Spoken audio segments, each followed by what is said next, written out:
What was my aha moment? What made me change my perspective? And it's when I saw this. So a black person in the United States during the Jim Crow era faced second-class citizenship, disenfranchisement, barriers to voting, barriers to education, barriers to employment, and barriers to housing. Then we had the 1964 Civil Rights Act and the 1965 Voting Rights Act, which stated we could no longer do any of this. We could no longer discriminate based on race. So in 2023, what is the only group of people that we can legally discriminate against? We can legally relegate to second-class citizenship, create barriers to voting, barriers to education, barriers to employment, barriers to housing.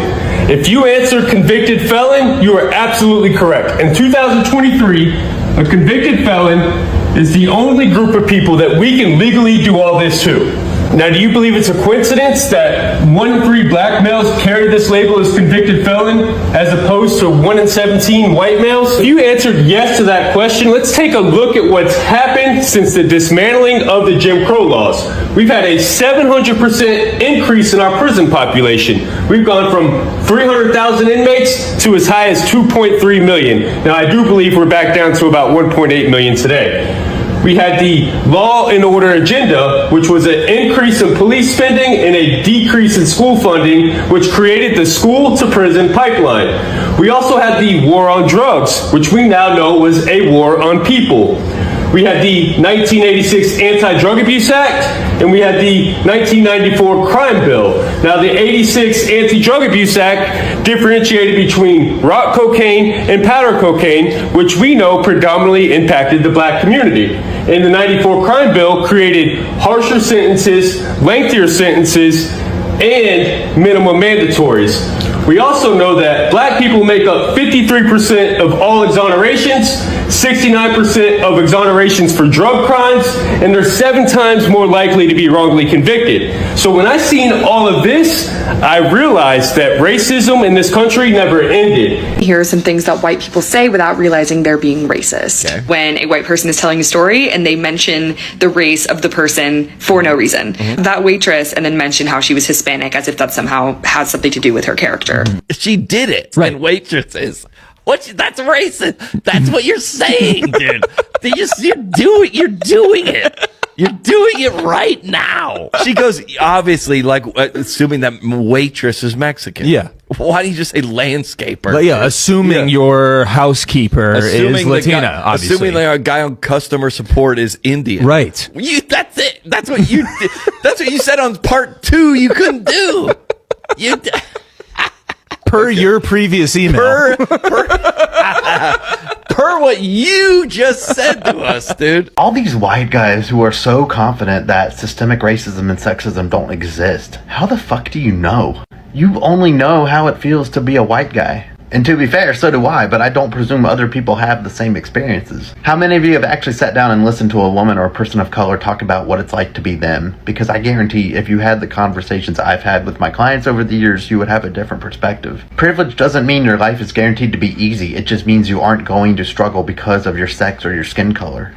And I know some of you will try to come up with examples of like that one time someone was rude to you because you're white, but that is not the same as the systemic barriers that other people face. Privilege isn't something you notice when you've had it your whole life. You would only notice it if it went away. And that is in fact why so many white men feel oppressed, because equality feels like oppression when you're used to being privileged.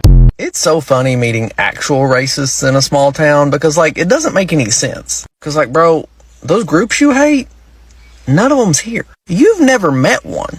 I know a guy one time, he said, I don't trust black people. I said, name one. And he went, Obama? Dudes around here be talking like, Jews run the world. I'm like, I know they don't run our town of 1,300 people. Your uncle does. That's how you keep getting out of them DUIs.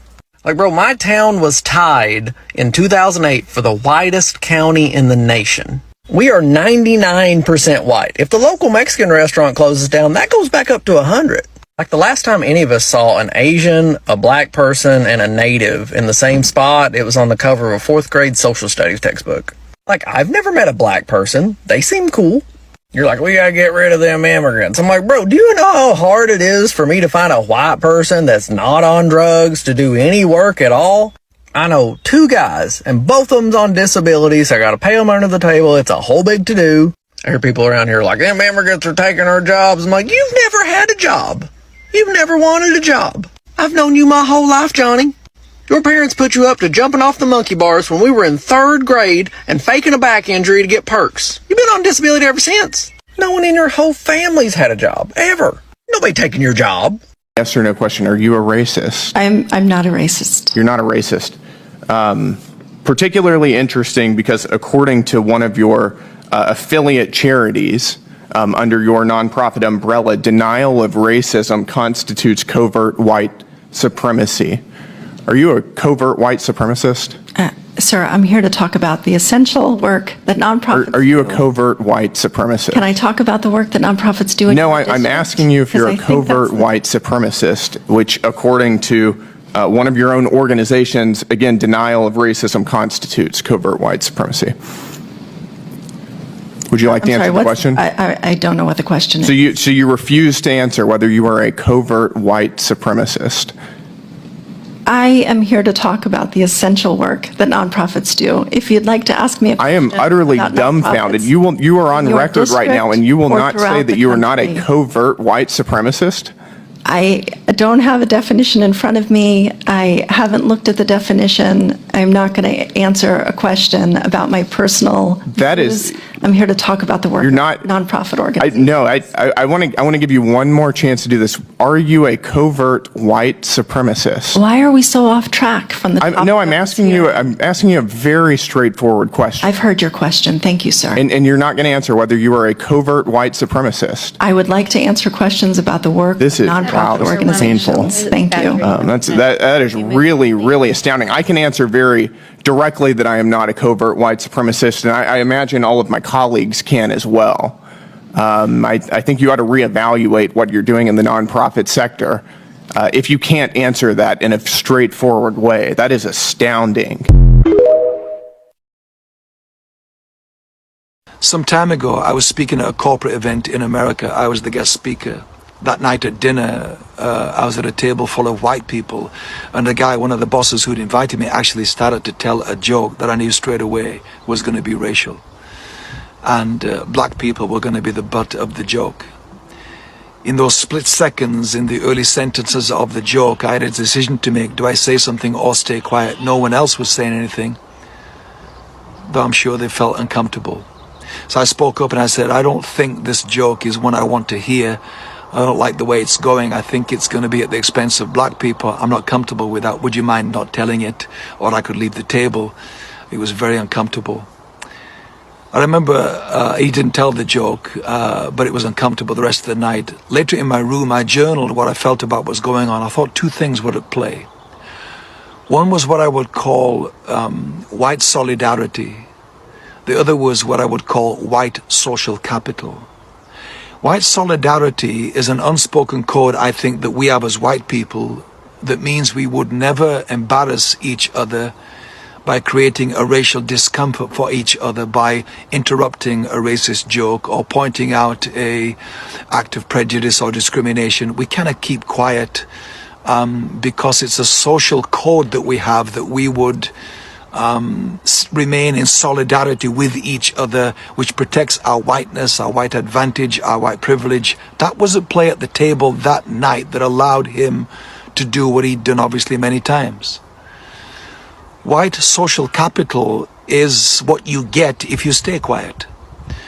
You get included, you are one of the boys, you are an insider, you are good to be around, you're a team player, you're fun, which may give you opportunities of inclusion as well in a corporate setting, a business setting, a social setting. It is an accruing of white capital by going along with it.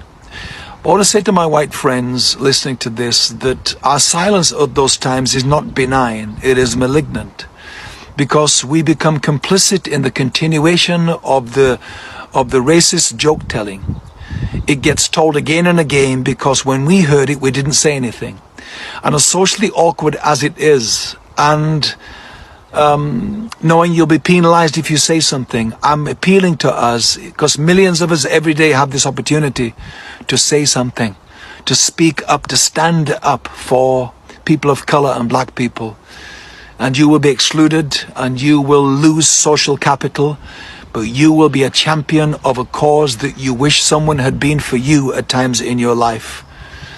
And I think many of us feel we can't do anything at the large government level. We can't protest on the streets. We don't feel comfortable with this or that. Can you say something today, wherever you are in your life? Can you speak up? Because our silence is not benign. It is continuing the problem. We can all play a part like this every single day. Let's speak up. Let's play our part, is what I'm appealing for. Love you guys. Thank you.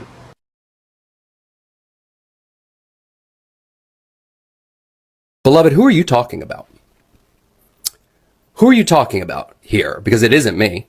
There's no way you're talking about me. There's no possible way that you watched that video and your takeaway was that I was telling people of color not to care about racism. Let me break it down for all the children who still somehow managed to get left behind. The point of that video was to beg you motherfuckers to start caring about racism a whole hell of a lot more, because it seems to me that the only time you care about racism is when it allows you to use people of color as a step stool so you can more easily get on a high horse and look down your nose at everyone else. It seems to me that the only time you care about racism is when it allows you to shit on someone famous like Taylor Swift for likes and views. Taylor Swift's new album is the alt-right pipeline. Kim, there are people that are dying.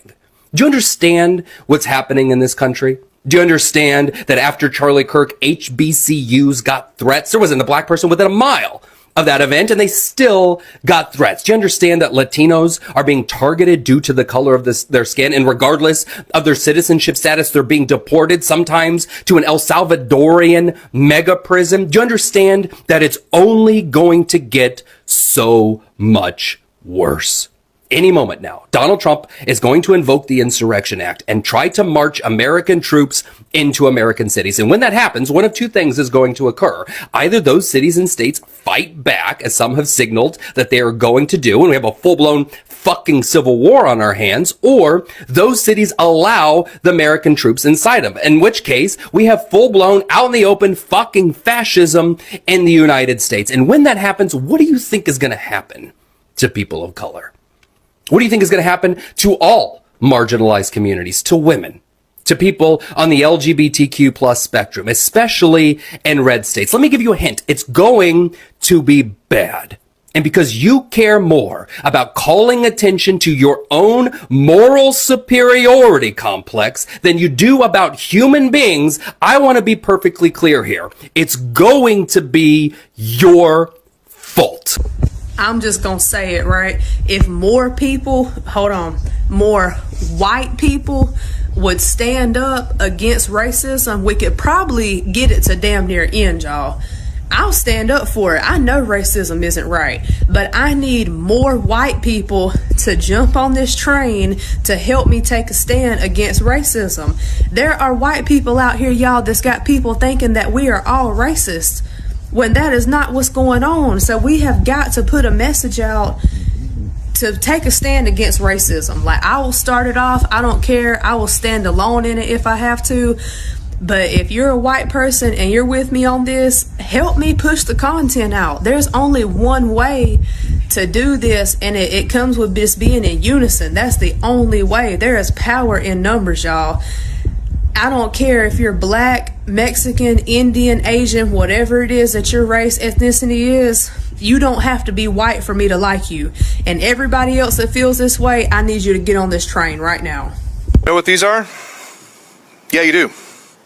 License plate tabs. These are mine from a year ago when I decided to start an experiment to see how long I, as a white dude, could drive around without them and not get pulled over. Last year, working all the way across town 5 days a week, driving through 4 or 5 different police jurisdictions, I was never stopped or questioned once.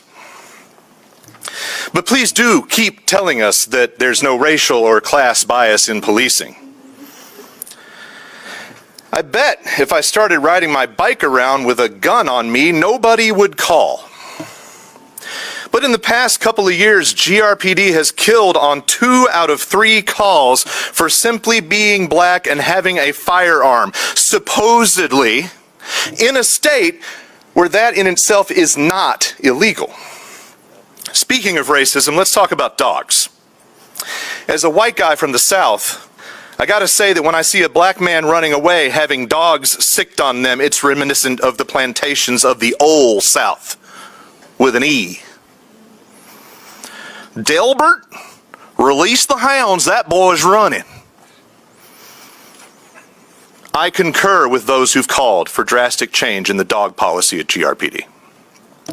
I also join with those who are very tired of listening to a group who doesn't even rank among the top 15 to 20 most dangerous professions bellyache about how they supposedly feared for their lives while nestled snug in their body armor. Mayor, you urged people last night to have ideas rather than just complaining. But ideas are always rebuked by cops as a coddled class hiding behind endless excuses, red tape, assorted jingoistic mythos, and an endless pecker measuring machismo. Look, David, I get it. You're insulted and maybe a little butthurt that people like me will come up here and get on you about your promises. I saw the Facebook unfriending. I read the cold, stoic handshake a couple of weeks ago. But you're the one that promised to take on policing as an issue in your campaign, and that we shouldn't be arresting people all the time for every little thing. And then you went and made a video carrying water for exactly that. Nobody's trying to belittle progress on stuff like financial disclosures, but I can guarantee you that has never saved a life. And imagine how much faster you could move if you stopped caring about wealthy puppet masters and feelings and egos in this building. Besides, until financial disclosure for all those appointees is a thing, this is nothing but political theater. So I reiterate my question from last night that you dodged about your personal political capital. You're unique. You can push back. You're better equipped than any prior mayor to throw some elbows. What keeps you from flexing? Make it make sense. Tonight, I'm not staying for whatever gaslighting emptiness comes off the dais. I'm making room for somebody else to come upstairs here to this podium. This has already done enough for my mental health, and it's only a freaking Tuesday. You'll never believe what I heard the other day. Heard a white man on this app talking about the fact that as a white man in the United States of America, that he was no longer free to say the things that need to be said. Seriously? Look, as a white man growing up in the United States, I have never, ever been treated as a suspect. I have never walked into a retail space and had people follow me around because they were nervous that I might steal something. Everyone has always been willing to help me or to direct me to the right person to get help without assuming that my motivations were somehow nefarious. And never, ever have I been pulled over by law enforcement and feared that that routine traffic stop would end in my death. These are things that black people and brown people and people of color and people who belong to marginalized groups in our society report experiencing on a daily basis. When white people in our society get upset when those that are part of historically marginalized groups begin to assert their rights to existence, acceptance, and equality, that should tell you everything you need to know about white privilege and white power in the United States. I'm Vic Myers. Welcome to the Resistance. I've been trying for a while now to figure out how to talk about something that's been on my mind, and recent events, I think, finally pushed it up. What I want to say is that racism is a white people problem. A white people problem that others are forced to live with. As a white man, I've never had to be afraid of being pulled over by the cops. As a white father, I've never had to have that special talk with my kids about not looking wrong or saying the wrong thing to a cop for fear that they wouldn't come home again. I've never had to worry about being turned down for a mortgage because of the color of my skin or where to go jogging. Never had to worry that I could be scooped up by ICE just for looking like I might belong to the wrong group, even though I was born here. I've never committed the misdemeanor crime of selling cigarettes. But if I did, it wouldn't be a capital offense. These are things that people of color have to deal with every stinking day. These are things that white people allow, that white people cause. I think I'm finally ready to talk about it now because of the state that our country's in, the permission that Donald Trump has given for racist behavior, and the hope I recently felt when I saw the latest poll numbers. For reasons that never made sense to me, Donald Trump has gained support in nearly every demographic when he won his last election, including non-white communities. But now, recent polling suggests that just about everybody is finally seeing him for what he is. They're seeing his racism, and the racism emanating from this administration like stink from a skunk. And they're saying it's not okay. He's lost everything that he gained, and then some, among all these groups. Well, every group except one. That one group is white, non-college educated men, the last stronghold of Trump's race-based politics. Polling indicates that a majority of this group is still standing solidly behind Trump and his policies. Unfortunately for them, they're not going to be any better off under Trump's policies than anybody else. Maybe one day they'll realize that their racism isn't worth what they're losing. And maybe the rest of us will realize something too, that racism is a white people problem, and it's up to white people to solve it. It's up to white people to call it out among their coworkers, their friends, and their family. It's up to white people to be the loudest and proclaim that racism is no longer acceptable in American institutions. It's up to white people to make sure that we're not voting for the racists. Thanks for listening. Good day. Racist against black people and sexist against women back in the day. Now it is racist against white people and Asians and sexist against men. So they just like being racist and sexist. I think they just want to change the target. But really, they just shouldn't be racist and sexist at all. Yeah, ideally that would be nice. That would be nice. And it's kind of crazy that we were kind of moving in that general direction until around 2012. And then everything ramped up online, and everybody was accused of being a Nazi, and everybody was transphobic and racist and sexist and homophobic, and everything got exaggerated to the point where it was this wild witch hunt where everyone was a Columbo looking for racism. Yeah, totally. But they were openly anti-white and often openly anti-Asian. And then this new sentiment that you cannot be racist against white people because racism is power and influence. And so, okay, no, it's not. Yeah, racism is racism in the absolute. And there just needs to be consistency. So if it's okay to have, let's say, Black or Asian or Indian or pride, it should be okay to have white pride too. Yeah. So that's just a consistency question. If it's okay to be proud of one religion, it should be okay to be proud of, I guess, all religions, provided they're not like oppressive. Yeah, or don't, like, as long as part of that religion is not like exterminating people who are not in that religion. Right. It's really just like a consistency bias,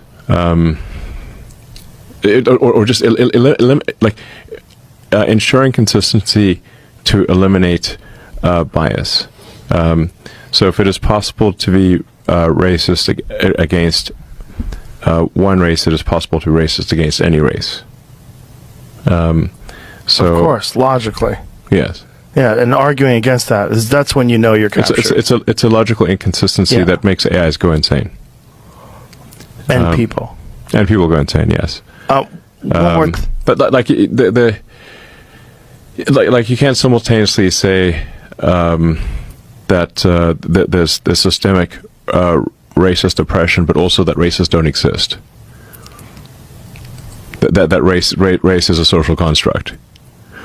Like, which is it? You also can't say that anyone who steps foot in America is automatically an American, except for the people that originally came here. Exactly. Except for the colonizers. Yeah, except for the evil colonizers who came here. Right. So which one is it? Like, right. if as soon as you step foot in a place, you are just as American as everyone else, then that would have applied. If you apply that consistently, then the original white settlers were also just as American as everyone else. Hi guys, welcome back to my channel. My name is Furaha. If you're joining us for the first time, kindly consider subscribing to my channel. Be part of this amazing family. Join us. Always share these videos and the experiences that we share over here with us. Feel easy to be leaving your comments in the comment section below. Share the video with whoever you think would be interested to have a look. And also remember to just leave a comment, yeah? Like the video, give it a thumbs up. Now guys, on today's video we're talking about the ugly that is white people. And when I say something like that, I'm usually sensitive enough to realize that it's not all white people that we're talking about. There are white people that most of us have encountered, and we know for a fact that there are white people that are good. There are white people that are loving, they are caring, they they look at other people and think they are humans, and they deserve dignity, they deserve respect. There are white people that are like that. They care about the other person, how they feel about their actions. They are sensitive enough to know that when you're being racist to a black person, you're hurting them. When you're mistreating the other person, it is not right, it is not okay. Now, there's also the other group of white people that have zero idea of the things that they do to other people, and they expect that that doesn't hurt, yeah? There are people like that. Now, we're not talking about the good ones. If you are white and you're watching this and you are a good person, big up to you, and keep being the good person that you are. Be a decent human being, because sometimes when you're talking about the issues of racism, it becomes a little bit more painful, because we have talked about it way too long, that someone cannot say they do not know anything about racism, that they do not know anything about internalized racism, that they do not know anything to do with, hurting black people, while you joke about some things. Now, for those that are racists, I just do not have words for you, because I don't understand how someone can be racist in this era. We're talking about 2026, and people have talked about racism way too long. We have people like Jen Elliott, we have Shahid Bolson, we have a lot of white people that have brought themselves to light and talked about these things. They have tried to educate white people. They have tried to make sure that someone learns something. They have dedicated their whole lives, yeah? Team Wise, for example, they have given their everything to make sure that their fellow white people learn something from them. That being racist is not helpful. Being racist is you just hurting the other person, whose only difference between you and them is the skin color, and that's basically it. Now, for those people that are racist and they judge black people, and like someone thinks if you have darker skin than them, then it automatically means that you are less smarter than them, less intelligent, you are not capable of success. That is the part that hurts me the most. When someone thinks that you are not capable of success simply because you're black, doesn't make any sense. I don't really know their thought process and how they come to that conclusion, but you see it every time that there is black excellence and these people are overreacting. They're all over the place feeling uncomfortable, they're unsettled, they don't know what to do because that is foreign information to them and they do not want to hear it. They have been programmed their whole lives by their systems to make sure that they always view black people from a lens that is not so okay. They think that by them being light-skinned automatically puts them in a position where they're bound to succeed more than black people. Now, that is true, and that white people succeed much more than black people. Black people will always, most of the times not be very excellent at things, and that is true. But the only reason that that is true is the fact that the American system, the education system, the health sector, and all those things, yeah? Let's just talk about the American system as a whole. that has been designed in such a manner that it always puts the black person down. It always puts the white person up there.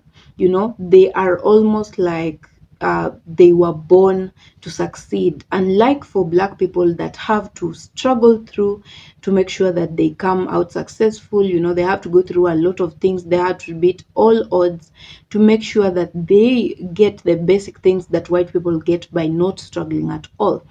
Now, once you understand that it is really about the system that makes black people the way that they are, then it will be easier for you to understand why people keep talking about racism, because they know that the beginning and the end of all these things is racism. And once racism is done away with, then it automatically means that the other things will open up. It automatically means that the other things are going to be easier and smoother for black people alike.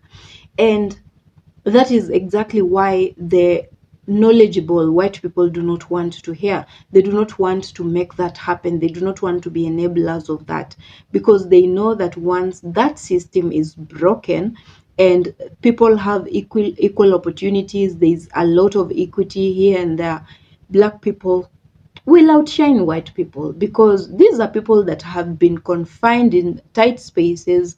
They have been denied access to a lot of stuff, but they actually come out and succeed more than white people. Talk about sports, talk about education, talk about inventions.